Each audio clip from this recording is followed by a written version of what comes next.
This segment brought to you by Kansas Soybean Commission. Progress powered by Kansas farmers.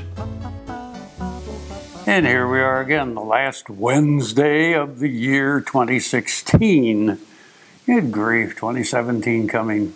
It is, and you know, I was looking at Christmas stories, you know, and was talking about the things between Christmas and New Year's, and you've got Boxing Day in England, and I think Canada, the day after Christmas, and they don't know exactly where the term Boxing Day came from. Sometimes they said the churches would box things for the poor after Christmas, and there's just all kinds of ideas about that. But, you know, this time of year, there's just a lot of myths and superstitions and traditions, and that's what your next story is about, Frank. Yeah, it's really kind of an interesting time. I mean, you know, we just kind of take New Year's Eve and the New Year's Day. Just a big party. As you know, a big party and all that, but there's a lot more to it, and there, I mean, all of the little stories and superstitions and anyway, it's an interesting story. I don't want to get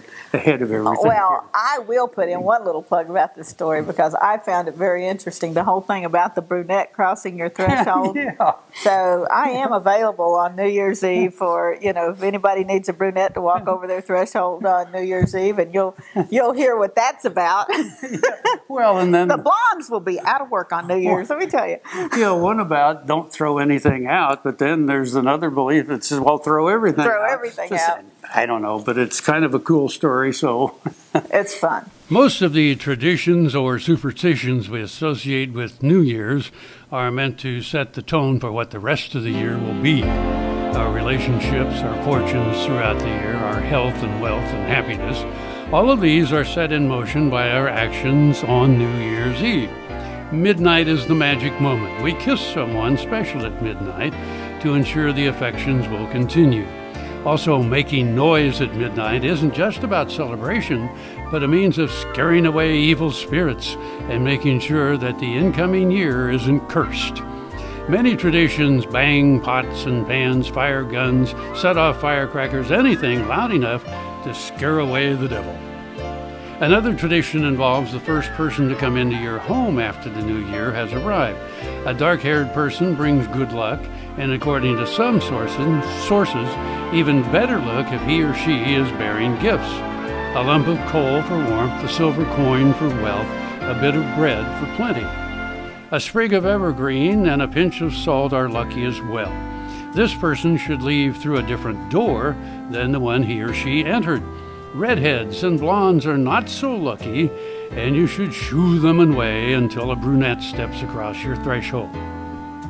These are some traditions that say nothing should leave the house on New Year's Day, no garbage, no recycling, no big purging, and others that encourage you to open the windows and toss out the old to make room for the new.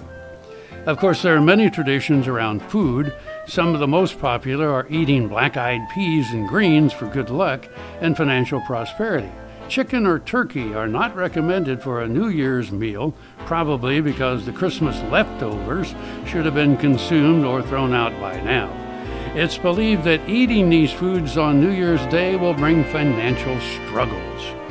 There are some things over which we have no control, like the direction of the wind. If the wind comes from the south on New Year's morn, it brings prosperous times. From the north, bad weather will be the norm. A wind from the east brings famine and calamities, and from the west, the year will bring plenty of milk and fish, but also death. It's best to wish for no wind, the sign of a joyful year to come, but not likely in Kansas. Whatever your beliefs about the new year, we hope you are blessed to spend that day and every day doing meaningful work with people you love. Happy New Year.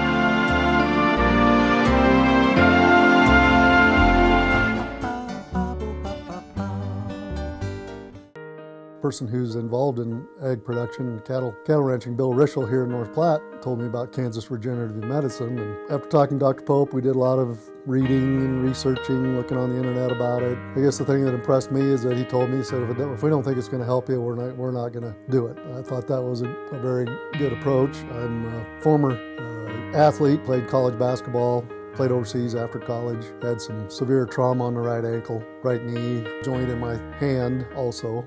This brace is what I had to wear all the time. Now I don't wear this during the day. That's a real improvement for me. My knee doesn't bother me. This joint came around quick. It was the first thing I noticed improving. You can see in the background here there's different fish and game that I hunt. The ability to walk was impacting my outdoor endeavors. I think it's really valuable, and encourage anybody that's interested to go down and at least do a consultation with them.